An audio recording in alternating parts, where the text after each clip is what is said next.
Game number 4 is the name of the game.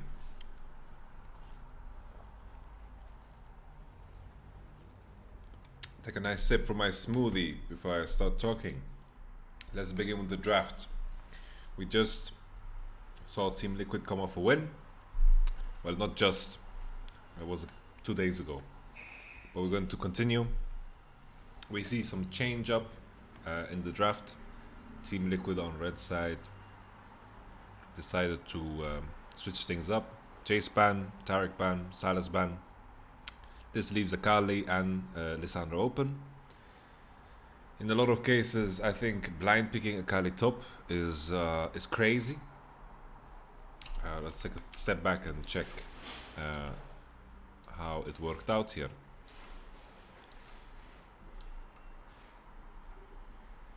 So I genuinely believe blind picking Akali top is really rough. Like Gangplank is a counter, right? That's banned already, so that's one positive thing. I think what's it called? I think Ryze is a good matchup into Akali. Depends on the player, I guess. Some people have a difference of opinion. See Braum picked into Tam. Varus, I think is pretty decent. It's just they're in line, I think it's good, easy to set up ganks on Tamkins with Braum, so I kind of like the Braum side of it more.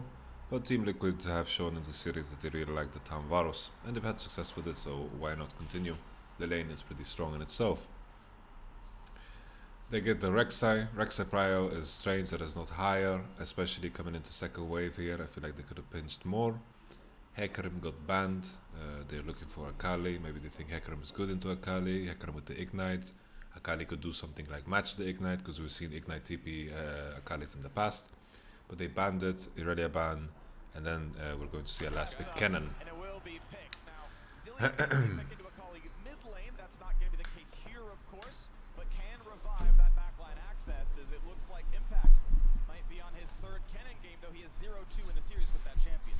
So the problem here is, I think the Zillion is just gonna get so much value. So much value. Mute the castles, goodbye. The Zillion can 1v9 the game. if they just survive the initial burst, which it's really hard to kill them here. There's Zillion, Tam Coco. I think Lissandra and Akali will not really play the game. Ezreal might be able to carry if he's strong enough. 2 items, 3 items can carry, because enemy team has very little tools to latch onto him. So this could be a way. But I think matchup top is in favor of Team Liquid. I think jungle matchup, we saw it the first time. Acadian had a hard time accomplishing much. We're going to look if they can kill Zillion early on, because that should be the goal. Always when you have Lissandra, you want to play with the 2v1 in mid lane, set up ganks, because that's what she's good at. She has a huge ass back gap closer, she can control the wave, a lot of CC. You can snowball a lot from there, and the pressure into bottom, I think, is a good plan. Even alleviating pressure on top, but I just feel like Akali is not going to be the champion that really carries this game. I think if Ezreal's ahead, they actually have a chance later, because it's going to be hard to kill Ezreal. But we will see. In the previous game, Acadian didn't accomplish that much with Rek'Sai. I think Team Liquid have the better composition here. I think I'm a fan of the Zillion into the Lissandra matchup. I've seen it being played. Obviously, Zillion can get ganked, but you reach a point where Zillion is just better at every part of the game, and I think it's hard to punish. I think it's very hard to punish. Let me just check something. Okay. I think it's very hard to punish Zillion hard enough for it to matter, because Zillion always reaches that breaking point where he can one-shot the wave with his Qs, then he can avoid confrontation when he wants to, and then later on in teamfights what you want to do is you want to blow people up. So this flash blow here on Cannon is a big one, but setting up the ganks with the Kali is not the greatest. Rek'Sai with his early game advantage should impact this lane. Because even though Cannon is good into Akali, every Cannon lane, if Cannon dies maybe once or twice, loses a wave or two, he never kind of comes back because in split he's very, very weak. He wants to consistently build an advantage, and that's how he beats his enemies. Leash on bottom, they know Rek'Sai start. Skarner got a leash from Cannon, which is quite strange. Usually you don't want to leash when you're playing Cannon. Akali gets to position the wave kind of however she wants. I don't think it's worth it. First Calypso proc, side stone. Rek'Sai is looking to do something, you know, with the bottom leash of Ezreal Braum. They don't have bottom prio. Varus and Tam are first, and Skarner wins the bottom side grab. Rek'Sai now doing Raptors. He's going to be okay health. Skarner is not going to look for any double crab here. Maybe he could have done something like that because Zilean seems to have priority here. And there's the flash. This is something that is going to haunt Jensen. The cross crab play, if Skarner crosses, I think he has to be scared of Rek'Sai if Rek'Sai catches him because he doesn't know his speed. I think if he did what I suggested with going for topside crab, he might have died to both Lissandra and Rek'Sai, because Rek'Sai is 3 and he would be 2, and Zilean would be too weak.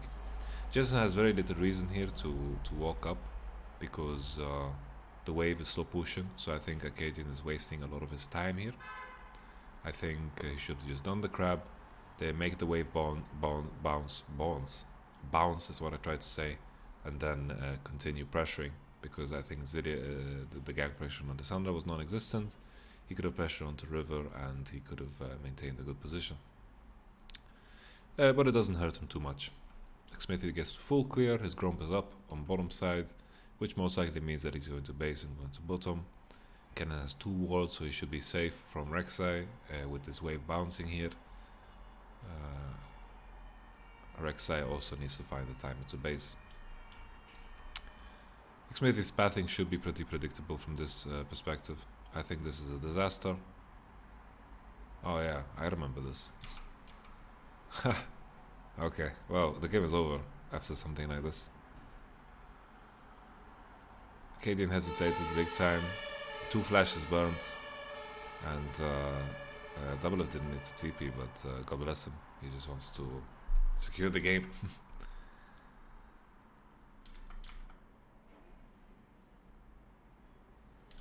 How did that not kill Zilean? Okay, let's take a look. So, a big problem here is that Acadian is hesitating. He needs to flash instant. I don't know why he's waiting. He uses E without the true damage. Look. Rek'Sai doesn't get his damage off. I think, actually, in a world where Acadian flashes right away, they can potentially one-shot him. But he's waiting for, I don't know what. Here is a Q, and then he waited, doesn't get the auto, timing of Skarner is good. Maybe they could kill Zilean. Better scenario than whatever this is, because this is an absolute disaster, right? They still have a window to maybe kill Zilean, he still has no flash, but, you know, it's a rough one.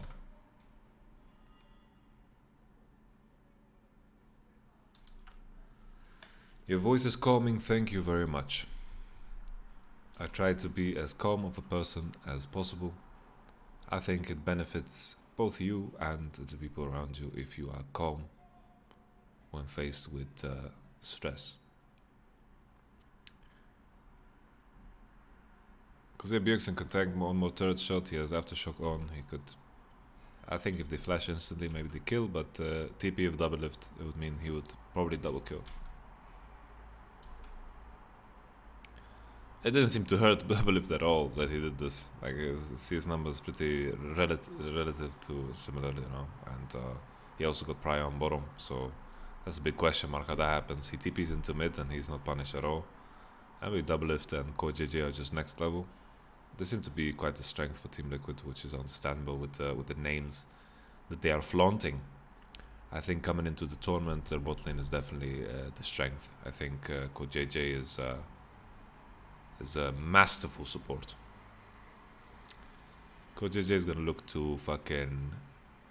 Yeah, you can freeze, no? Just fucking use your biscuits and shit. I didn't want to gamble. Okay. I saw a world where he uses biscuits, potion, and he freezes because enemy has no ignite. Regen a lot of HP, and it would put enemy in a very rough position. Tam Coco has TP ready, or summon ready. Same for Bromovich.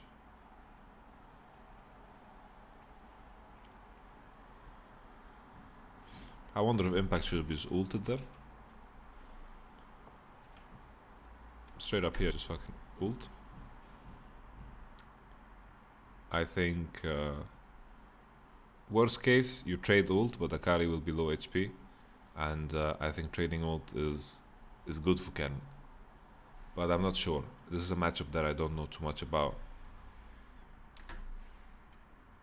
Cannon going even is understandable considering Rek'Sai was on top side, Skarner was on both sides, and also that Cannon burned his flash level 1. Makes it a bit scarier to play. You don't want to play as aggro. Akali was allowed to push, Cannon also leashed. So this matchup played out in a way which is very good for Akali.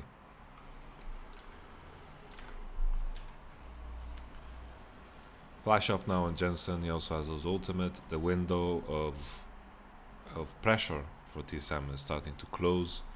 What they could do now is play around Prio and look to dive. We see it coming right now. TP forced. This is the Zilean TP, something you can't cancel. It was too big of a way to sacrifice. What could happen right here is that they kind of rotate into top side. I think they should not stick around here. I think you go for the mid prio and then pressure into bottom because Zilean is out of position. Use the mid prio, go into bottom, alleviate bottom pressure, and then just rinse and repeat. Because right now I think it's a very good opportunity for TSM to pressure and control entire bottom side river and help the Ezreal get some prio here in the lane. So yeah, Zilean would be completely cut off. Sure, their play to catch Zilean is somewhat of a gamble. It's okay, it's not too bad, but I like the safe play a bit more. Okay, let's see if he dies.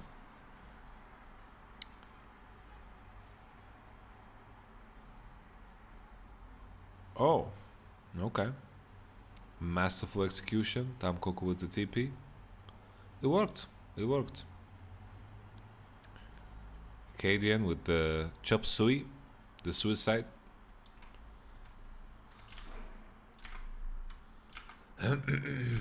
Let's continue. Bottom side still in full control. Team Liquid get a dragon and a crab. I kind of like the move more where they pressure into bottom because Akali lost a lot on this. She uses her ultimate and Zilean was already in position to lose a lot. I think I'm still not that much of a fan.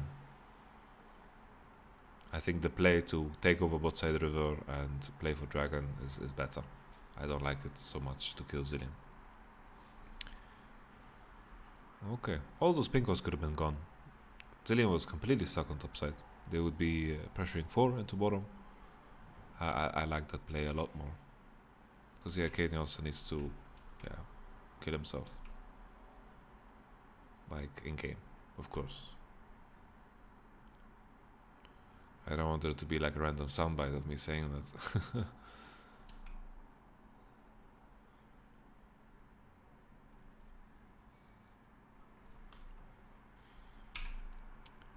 Okay.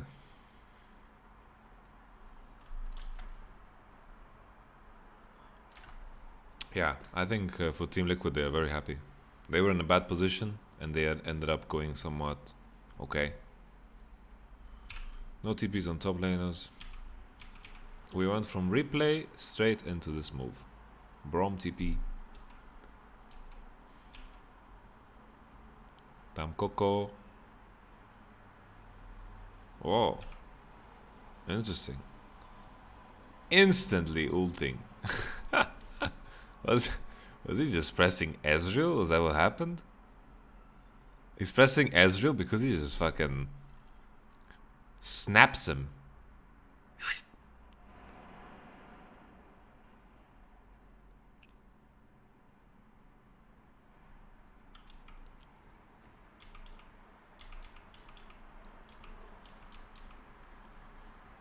I don't know, I was so certain that top laners don't have TP.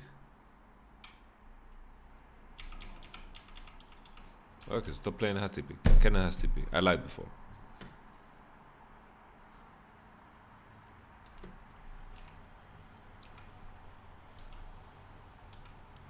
At this point, what you want to do with Team Liquid's composition is that they want to pressure through bottom, use Tamkins to alleviate pressure for Zillion, and then Zillion now is going to reach benchmark where he wants the wave. Then he can start to contest Prio, and all is good.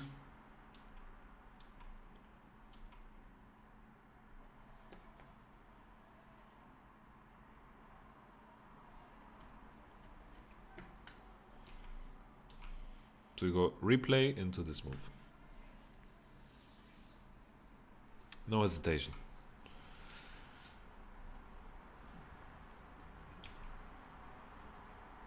TP advantage.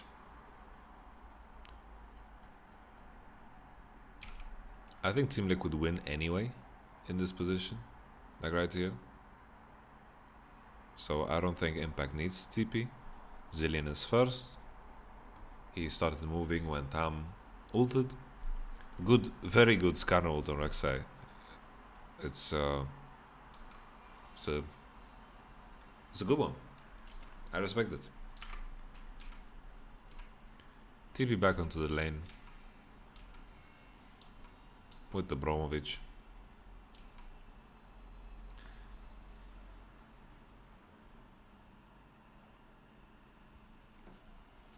Zen did this move where he kept his TP, hoping to get some kind of value out of it, but there was none. Impact should be dead. Oh!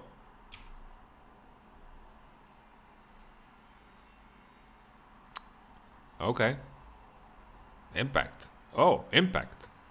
Oh, baby. Okay. Zillion coming out of base. Lissandra Prio. It's so hard to judge these situations with like coming out of replay right away.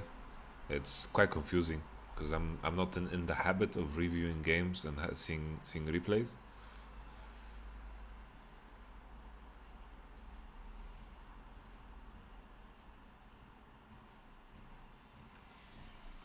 Very well done from Impact. I thought he was dead for sure. I wonder if Bjergsen can W him on the same frame. Holy. That tower damage is nutty, man. Crazy tower damage.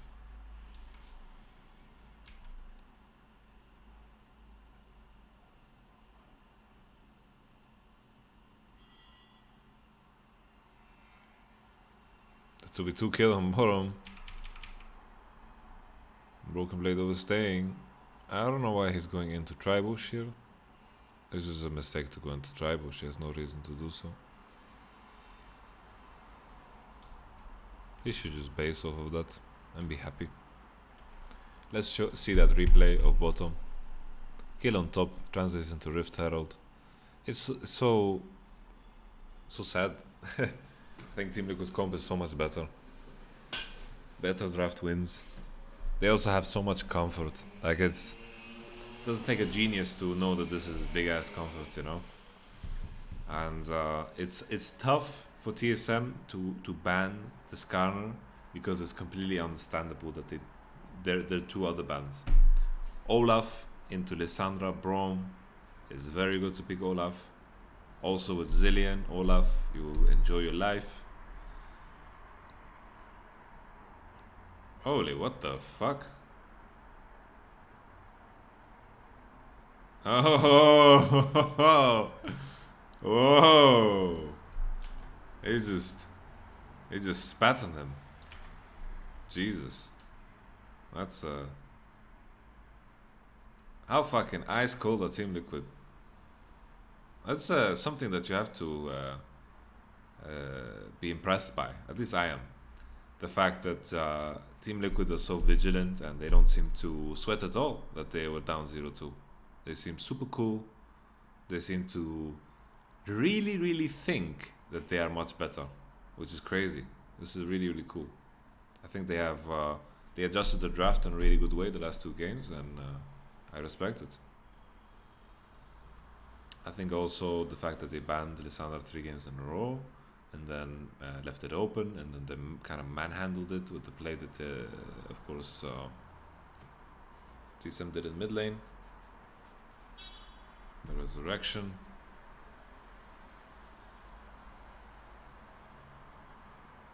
It's very hard to exhibit any aggression for TSM on bot.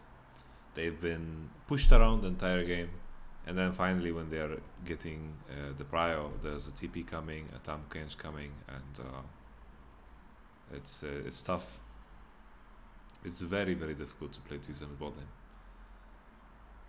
What's the third TP? Second TP that's coming in.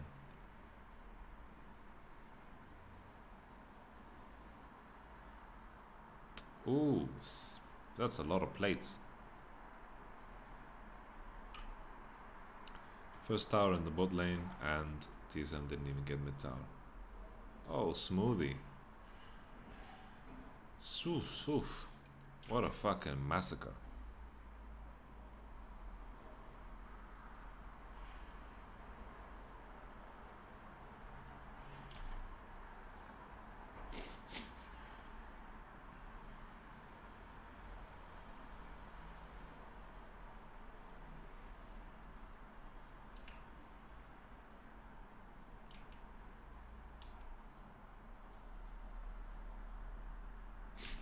Blues. Okay. I kind of lost track a bit because this game is such a fucking stomp. Good TPs into bottom, impact TP bottom, and double FTP mid ones. Jensen has reached a point where he's so fucking fed as well. He can easily get prio on Lissandra, I would assume. Team Liquid now dividing the map. They're far ahead on tempo. They can even go for second if they want, but they're aiming to go for the jungle. I don't think they should let Akali from the wave. I think maybe they can pressure her off, but then again, Akali as a champion is very difficult to dive, so it's okay. Lissandra respecting now in the mid lane. Ult into double bomb can be lethal.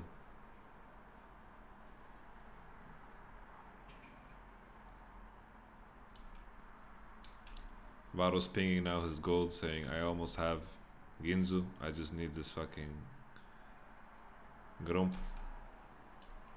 And there's the Ginzu. Even an all magic mantle to top it off. What will the Akali that has no finished Gunblade do when you're 183 CS? Same level as her. What a fucking performance. KoJJ and double lift. Playing very, very well. TSM with the botch dive in the mid lane. The early cheese on Cannon was neat. Akali screwing up in topside bush was a mistake.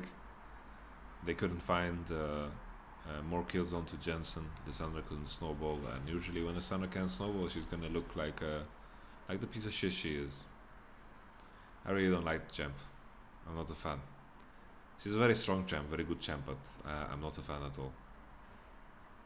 And then when you take a look at bans, you know, people talk about Xmithy comfort, you know, why is Xmithy on Skarner once again? I think their bans are very understandable. GP, Rise, good bans. Second wave, we had Olaf and Hecarim. They knew that Skarner is going to get picked into Rek'Sai. I think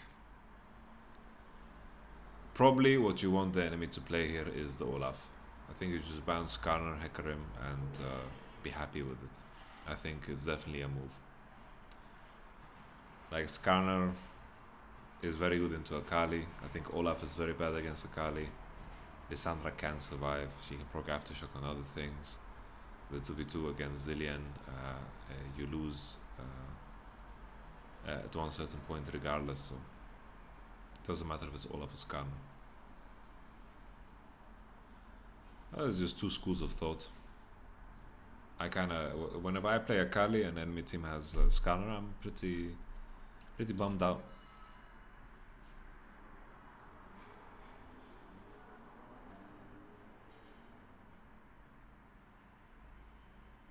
Why are you wearing horizontal stripes? What do you mean?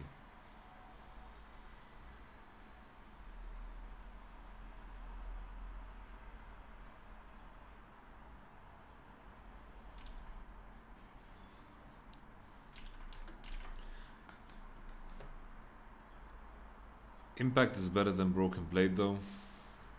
In this series it's hard to judge. At least lane wise, Impact doesn't seem impressive. I think Wunder will do okay against the Shy, and that's a good thing. Doing okay is good. Doing okay is definitely where you want to be against someone that looks like the best top laner in the world. I think Wunder is definitely up there. I think Team Liquid will not do well at MSI because they are very predictable in the way they play. Very predictable. Small champion pools.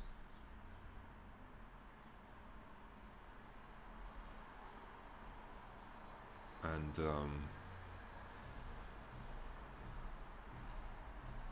I don't know. I personally think that TSM maybe could do better at MSI. I think Team Liquid is a team that's very good against teams that are worse than them. But TSM have, with the way they play, they have some potential to get some upsets. I feel like Team Liquid is a team that really can't cause any upsets. They don't take any risks, and it's very, very reactionary. Team Liquid are often, in this series at least, which could be just an idea that they apply to TSM, that they are drafting in a way where the enemy team pretty much they are going to be the ones losing the game. I'm talking about how Team Liquid are doing this specifically against TSM, and maybe they will do something else, but this is not something that we've seen from North American teams in the past, globally. But the big difference maker here at Team Liquid now have Jensen, and Jensen has done well internationally. So maybe that could be a factor that pushes Team Liquid forward, but I think in this particular MSI, I feel like it's just so freaking stacked.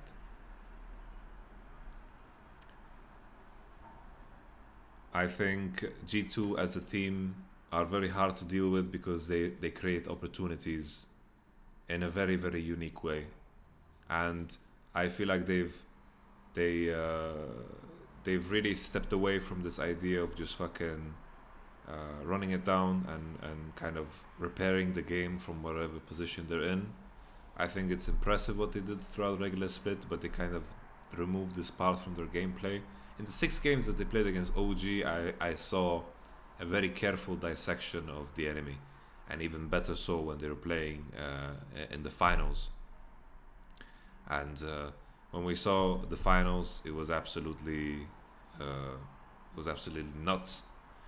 The first semi-finals, or whatever you want to call it, between OG and G2, you could clearly see that they still, they had Nasher, they wanted to split, but they went to group, they did some mistakes, but the game that they're playing is becoming cleaner and cleaner.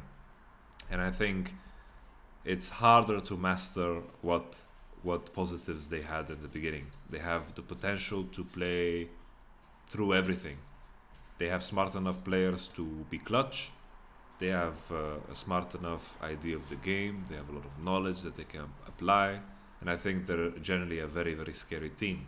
You don't look at G2 and see any weakness. I think that's what's so freaking scary about G2. If the team that gets to play G2 the first initial weeks is going to be very, very afraid, because you want to have some kind of games to review of G2. And I think this can benefit G2 big time in a best of 1 format coming into a second wave. I feel like G2 could end up going first in the round robin, and then SKT IG beating each other out. And I think that could be a real possibility because of how G2 is in a best of 1. I think in a best of 5 it's less scary, but at the same time it's still scary. So unless SKT usually coming into tournaments in the past, SKT coming into tournaments, this is something we have to remember. Coming into tournaments, they always define the meta. There was never a case where they didn't define the meta. You know, the last one, they lost against Samsung. Sure, they didn't. I think that's fair if someone wants to make that argument. But in past tournaments, it was like, boom, this is what you pick. This is first pick prio. This is this. One game, people are like, okay, we can play into it. It's not that good. Second game, it's like, okay, maybe we should look at them and copy them. And then third game, people are like, okay, this is actually the meta that we just fucking missed all along. So SKT can be very scary in terms of preparation.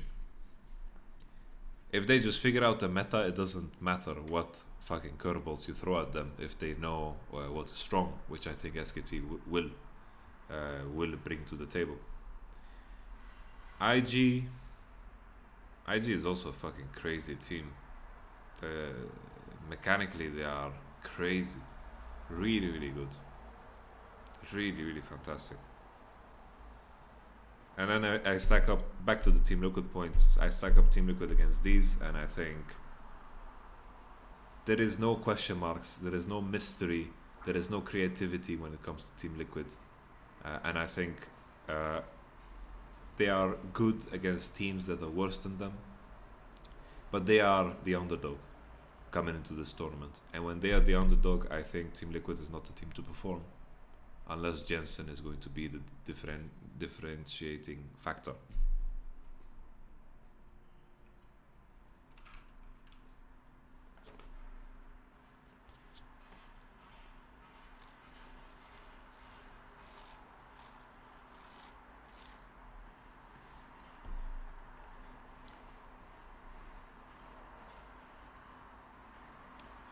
And when it comes to IG, I think I see a world where G2 beats them if they drop like some fucking funnel on them. They funnel. Boom, funnel. Boom. There's a Yasuo in the bot lane to counter the Draven. Boom. And then all of a sudden they get into IG's head. I see a world where that happens. For sure, the solo lanes of IG, and not just solo lanes, people keep saying solo lanes, but all across the board IG is scary. And G2, you can argue the same, but I don't know, it's hard to judge. SKT is also amazing, you know, like whenever I think of one team or the other, I can make arguments for what they are strong at, you know, and I think that's why this tournament just seems so amazing, you know. This is going to be a fantastic tournament. But what G2 showed in the finals was very beautiful, while IG are a bit more prone to do cocktail things. Won't people just permaban the funnel options against them? No, they won't. Like the funnel thing was something that they specifically prepared against Sona Taric. I don't even know if it's viable outside of Sona Taric.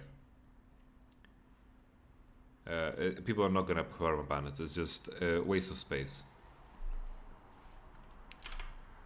Okay, well, we continue with this game. Whatever the fuck happens in this game. Let's take a step back. See TSM creating an opportunity here. They are on the front foot here because enemy is in bottom. One shot Jensen, quite nice. Sven with the TP on the portal, quite scary. Broken Blade with the moves. Most likely will die off of it. Not so worth it. 2 TPs burned, Flash Akali, Flash Arcadia, Flash Bjergsen, Flash only used double lift cannon, and Team Liquid are the ones pushing out on the map. So I think it's a desperation move. The game is pretty much over. Team Liquid pretty much, they can just group up. Enemy team needs to spend money on QSSs, so the gold advantage is growing exponentially. That's a Rek'Sai. Okay. Yeah, there's a lot of ways to funnel. Keep in mind, funnel is good specifically against YamatoCannon. I don't know if it's viable in a standard meta game.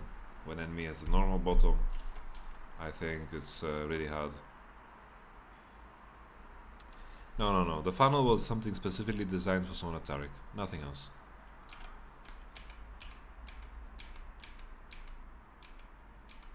It was not to flex, it was not to do anything. It was a gamble in draft.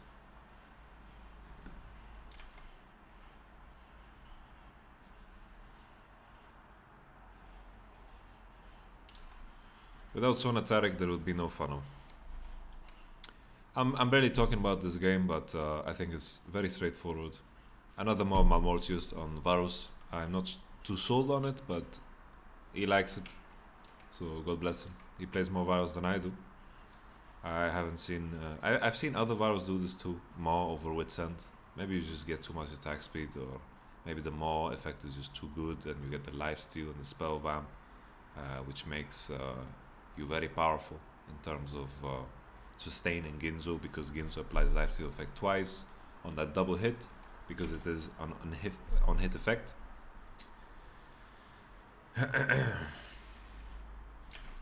Our coaches are very hard to judge. It's very difficult to judge coaches, but getting the impression I get from Grabs is that he comes from a football background, and I think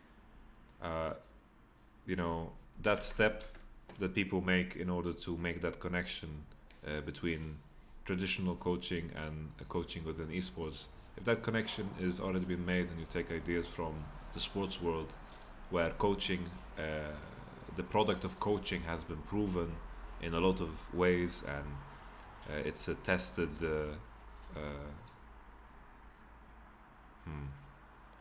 it's a tested skill where there's a lot of coaches that have experience. I think that's already a good sign. And the fact that you know, G2 with Grabs, they went to semis, lost to IG, which is fine. They managed to do so while recognizing their strengths and recognizing their weaknesses. And this G2 alteration as well. Of course, the players are very smart and very, very good, and they seem to enjoy each other. But the fact that they are still getting better while winning is something that you have to attribute to everyone on that team. They have strong leaders on that team, and I think that helps a lot too. I think Perks is a figure that that takes charge within a team, but I'm not certain, of course. This is just me speculating, and based off this, I think Grabs knows what he's doing. But then again, maybe he doesn't, maybe he doesn't, or maybe he does. It's hard to judge, and I think the same can be said. If you ask him about me, he's gonna say exactly the same. How do you really judge? And that's always the question. Okay, Rek'Sai dead. Ezreal dead. Game dead. Game dead. Nice, Code JJ. So good.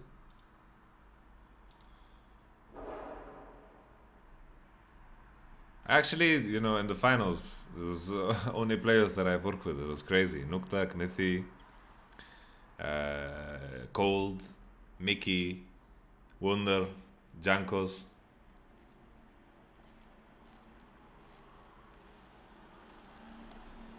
I sure know how to pick him. I'm very happy for them. Okay. Tam Kokoban. That's the adjustment here. Let's stop